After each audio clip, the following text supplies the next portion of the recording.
आपने नोटिस किया होगा, ऑब्जर्व किया होगा कि कुछ लोग समय से पहले बहुत बुढ़े लगने लगते हैं और उन उम्र बहुत ज्यादा दिखने लगती है, जबकि उम्र इतनी नहीं होती। और कुछ लोगों पे उम्र का कोई फर्क ही नहीं पड़ता।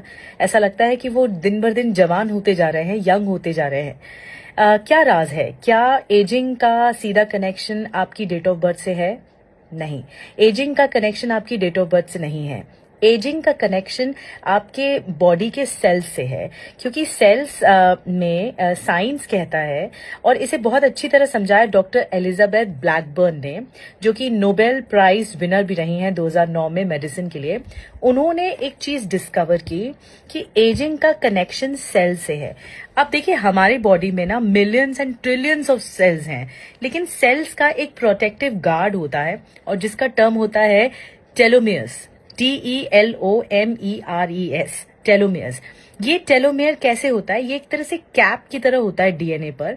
और वो कैप क्या होता है? आप जब जब सेल्स जो हैं, विभाजन होता है उसका, डिस्ट्रीब्यूट होते हैं या फिर अलग अलग फॉर्म में सामने आते हैं, तो वो जो टेलोमियर्स हैं वो कैप की तरह होता है।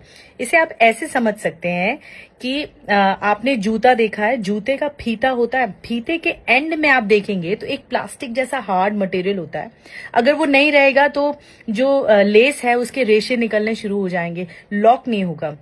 तो आप समझ लीजिए कि ये सेल का एक लॉक होता है, और टेलोमियर्स। अब क्या होता है, जब सेल डिस्ट्रीब्यूट होते हैं या उनका विभाजन होता है, तो ये टेलोमियर्स की जो उम्र है वो छोटे होते चले जाते हैं, उसकी हाइट छोटी होती चली जाती है। लेकिन इनमें एक काबिलियत होती है कि वो अपने आप को रीबिल्ड करते हैं, कि अगर आप हैप्पी हैं, अगर आप सेटिस्फाइड हैं, अगर आप पॉजिटिव थिंकर हैं, तो आपके ये जो टेलोमियर्स हैं, जो एक पार्ट होता है आपके डीएनए का, वो अपने आप को रीबिल्ड करता है। लेकिन जो टेलोमियर्स अपने आप को रीबिल्ड नहीं कर सकते, डॉक्टर एलिजाबेथ ने कई पे रिसर्च किया, उनमें पता लगा कि जिन लोगों में टेंशन, एंजाइटी, नर्वसनेस ज्यादा रहा, उनके टेलोमेर्स दिन ब दिन घटते चले गए, और फिर वो रीबिल्ड नहीं हुए, घटते चले गए, और इस लेवल पे घट गए कि वो पूरी तरह से डेड हो गए अंदर सेल्स। और जो लोग हैप्पी रहे, जो लोग पॉजिटिव थिंकर रहे, जिनका माइंडसेट अच्छा रहा, जो एवरेज हफ्ते में 7 दिन होते हैं, एवरेज 5 दिन अच्छी थिंकिंग रखते हैं, उनका टेलोमियर्स पता है रीबिल्ड होना शुरू हुआ, रीस्ट्रक्चर होना शुरू हुआ।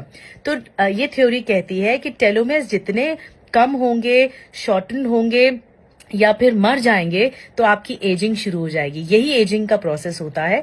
और अगर टेलोमेर्स अपने आप को रीबिल्ड करते हैं, तो आप लंबे समय तक जवान बने रहेंगे। तो हैप्पी रहिए।